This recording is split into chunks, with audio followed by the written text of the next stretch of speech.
राधे राधे जी। तो भाई हम ब्रजवासियों के चैनल पे आपका बहुत बहुत स्वागत है और आज हम सारे ब्रजवासी जा रहे हैं काली माता की शोभा यात्रा देखने के लिए। आप रोज ही मेरे ब्लॉग में सुनते हैं कि काली माता की शोभा यात्रा निकलती है, तो आप सोच रहे होंगे भाई ये क्या है कि काली माता की शोभा यात्रा रोज निकलती है और ये क्यों निकलती है। तो मैं आज आपको इस अनोखी परंपरा के बारे में बताती हूँ कि हमारे ब्रज क्षेत्र में ये क्यों निकाली जाती है। तो भाई ये कोई नई परंपरा नहीं है, ये बहुत पुरानी है, हमारे पूर्वजों के समय से चली आ रही है। मेरे परदादाजी, दादाजी, पापा, चाचा, सारे परिवारजन और पूरा समाज इस परंपरा को निभाते हुए आ रहा है।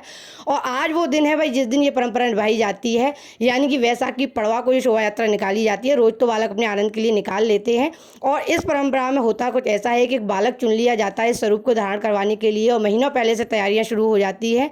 और जिस दिन भाई ये दिन आता है उस दिन भाई वो बालक पूरे दिन माता रानी का उपवास रखता है और जैसे ही स्वरूप धारण करने का समय आता है तो माता रानी के मंदिर में थापे लगवा करके स्वरूप धारण करवाया जाता है। भाई इतनी गर्मी में ये स्वरूप धारण करना होता है और ये स्वरूप धारण करना कोई आम बात नहीं है, कोई हंसी खेल नहीं है, क्योंकि जो माता रानी का मुकुट होता है इतना हैवी होता है और 3-4 कपड़े अंदर बांध कर ये स्वरूप धारण करवाया जाता है। और भाई इस स्वरूप को धारण करते ही माता रानी का स्वरूप स्वयं विद्यमान हो जाता है उस बालक के अंदर, क्योंकि भाई जो काम माता रानी करती है बिल्कुल वैसा ही काम इस बालक को भी करना होता है। कम से कम 15 से 20 किलोमीटर की परिक्रमा जो कि पूरे नगर की देनी होती है ब्रज की। और कुछ इस तरीके से उत्साह के साथ नाचते हुए कूदते हुए पूरा भाई रथ का प्रदर्शन करते हुए माता रानी पूरे नगर की परिक्रमा देती है। और ये भाई जो शोभा यात्रा है रात 8 बजे से शुरू होकर 4 बजे इसका समापन होता है। और भाई इतना जोश रहता है माता रानी के अंदर, क्योंकि भाई आम इंसान इस काम को कर ही नहीं सकता है। माता रानी के पैरों में कुछ भी नहीं पहनाया जाता है, माता रानी को कुछ भी नहीं दिखता है। पूरी रात भाई इसी तरीके से प्रदर्शन करते हुए माता रानी जाती हैं। और भाई लांगड़ा कुछ इस तरीके से उत्साहवर्धन करते हैं माता रानी का, जैसे इस वक्त मेरे पिताजी कर रहे हैं सामने। और सबके अंदर आप उत्साह और खुशी देख ही सकते हैं। भाई सब ब्रजवासी इतना सुंदर सुंदर स्वरूप धारण करके शोभा यात्रा में सम्मिलित होते हैं और बचपन से हम इस परंपरा को देखते हुए आ रहे हैं, क्योंकि भाई मेरे जो चाचा जी हैं इस परंपरा के उस्ताद हैं। उन्होंने बहुत से बच्चों को भाई इस परंपरा को सिखाया है और जो मेरे चाचा जी काली खेलते थे भाई वो कोई खेल ही नहीं सकता, मुझे ऐसा लगता है।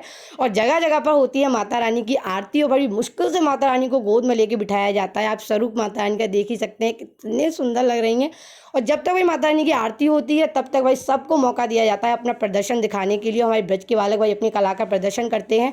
पटेबाजी, तलवारबाजी और ये बनेटी फिराना, चक्कर फिराना, भाई इसमें भी पूरी जी जान लगानी पड़ती है, ये भी कोई हंसी खेल नहीं है करना।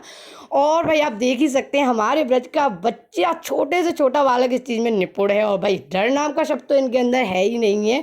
और इनको देख के भाई किसके अंदर उत्साह नहीं आएगा, इनको देख के भाई हर किसी के अंदर उत्साह भर जाता है। तो ये है हमारे ब्रज की अनोखी परंपरा।